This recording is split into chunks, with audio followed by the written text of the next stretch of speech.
only 2 cards left. We're at card 7, sink rate. So the sink rate is pretty much saying, okay, it's a glider, it doesn't have an engine. If I were just to fly straight and level, at what sink rate as is it coming down, right? It's sinking into the ground, coming down.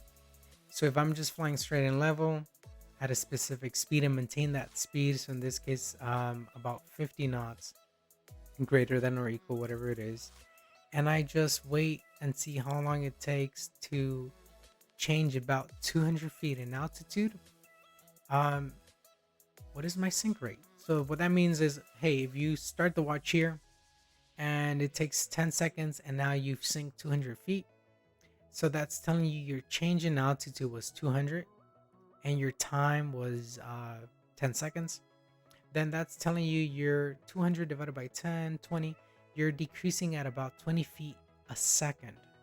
So now if you know your initial altitude, then you could pretty much calculate, hey, if I was just flying straight and level, it would take me this much time before I reach the ground of 0, right? So that's what we're looking at here. So again, your starting altitude, you're looking into, again, your altimeter, your end altitude, again, how much time has changed, how much altitude has changed, and then your lapse time, your stopwatch, how long did that take? So again, I don't have a stopwatch with me.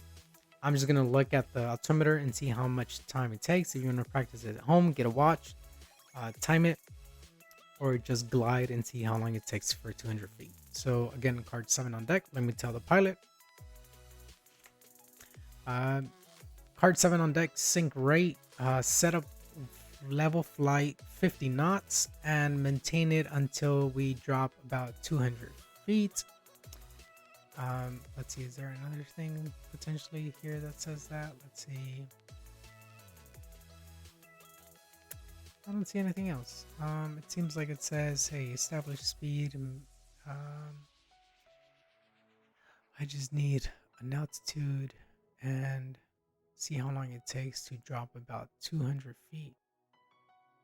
Okay. The pilot might let you know, hey, we're not going to drop that much. We're just going to do amount of time. Maybe they decide to do 30 seconds or 10 seconds or something like that. So like here, I'm going to do, let me see. I'll get to 50. I'm at 60. Coming to 50.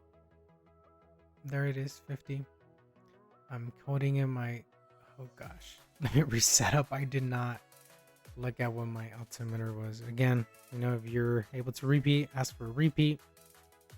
So repeat, card 7, sync rate, setup level flight 50 knots. Copy. And let's say I'm the pilot. I'm like, I'm about 55. Let's do it here. And I go, okay, on conditions. He says, and I say, she says, and I say, heck, start time. Look at my altitude. I'm gonna start here at 2,400. I'm gonna wait till it goes to 400. I know I'm being a little bit lazy. There we go, 400, and the pilot's maintaining the 50. They're slowly speeding up. Maybe they slow it down to get back to 50. There goes 50. And you see my altimeter is changing. I'm getting close to 100. Still slowing down. I'm about 50 still.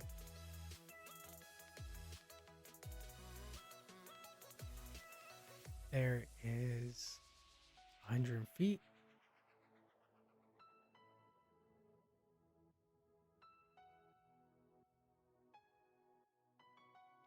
I'm halfway.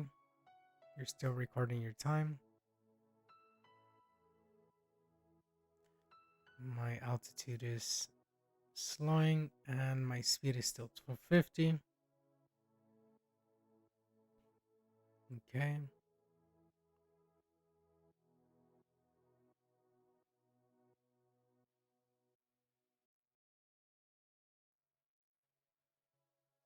And test point complete. There we go. 200 feet have passed.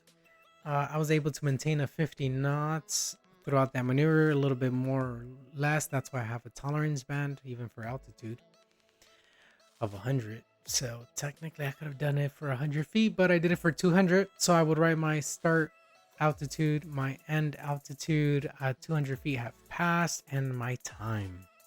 And that's how you execute card 7.